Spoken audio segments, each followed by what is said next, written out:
Hello दोस्तों, मेरा नाम मनोज। आप देख रहे हैं न्यू न्यूज़। तो आज मैं आपके लिए लेके आया हूँ कंजक्शन की क्लास। एंड दो शब्दों को जोड़ता है, जैसे ज्वाइन करता है वर्ड्स को, ठीक है, एज वेल एज फ्रेसेस को, वर्ड क्रॉसेस को, वाक्यों जिसको हम बोलते हैं। सेकेंड है नॉट ओनली के बाद बट ऑल्सो आता है। ये आपने बहुत बार पढ़ा भी होगा। आइदर के बाद और आता है, नाइदर के बाद नॉर आता है। इम्पॉर्टेंट क्या है इसमें, आइदर या नाइदर के बाद बट और एल्स आदि का प्रयोग कर प्रॉब्लम दिया जाता है, ठीक है, ये याद रखना।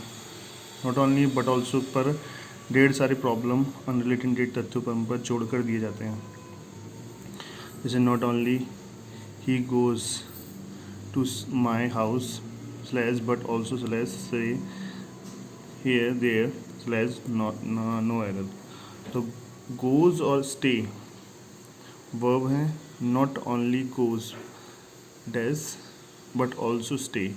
अब वाक्य सही है, ठीक है, ये मैंने बना रखा है, इसको ज़रूर पढ़िएगा। उसके बाद क्या है, not only he goes slash to my house slash but also slash stay there not. तो इसमें क्या है, ऑल्दो के बाद यट होता है।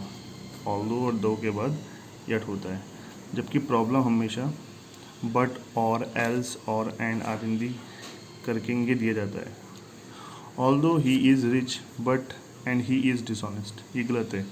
Although he is rich comma he is dishonest, ठीक है।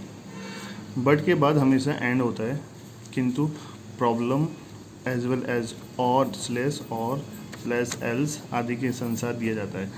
Both Ram dash as well as Shyam में डैश कम टूडे। तो एज वेल एज के साथ क्या आएगा, एंड आएगा।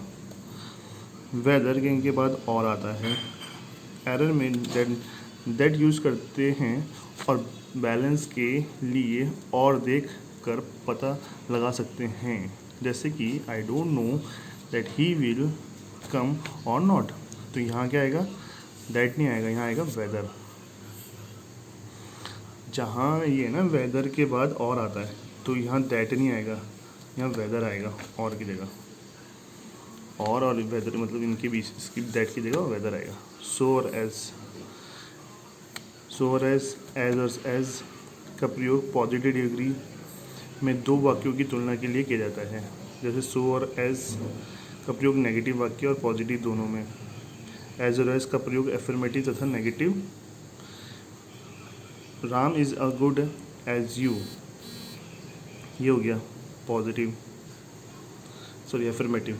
Ram is not as good as you, अब यहाँ नॉट आ गया तो आपको पता चलेगा नेगेटिव हो जाएगा।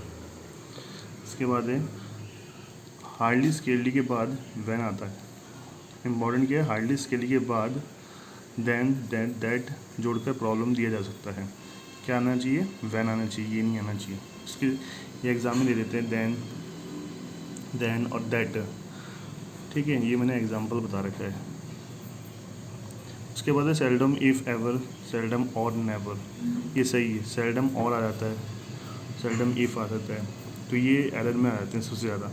IPS PO और क्लर्क के लिए इम्पोर्टेंट है ये। रदर तथा अदर के बाद देन आता है, ये भी बहुत इम्पोर्टेंट है। किंतु हमेशा बट और कंजक्शन को दिया जाता है। जैसे I have no another word object but to get a job. तो यहाँ क्या है, बट आ गया, लेकिन बट नहीं, यहाँ देन आना चाहिए था, ठीक है। जिसको समझ भी नहीं आया, एक बार फिर से देख लेगा मेरी वीडियो।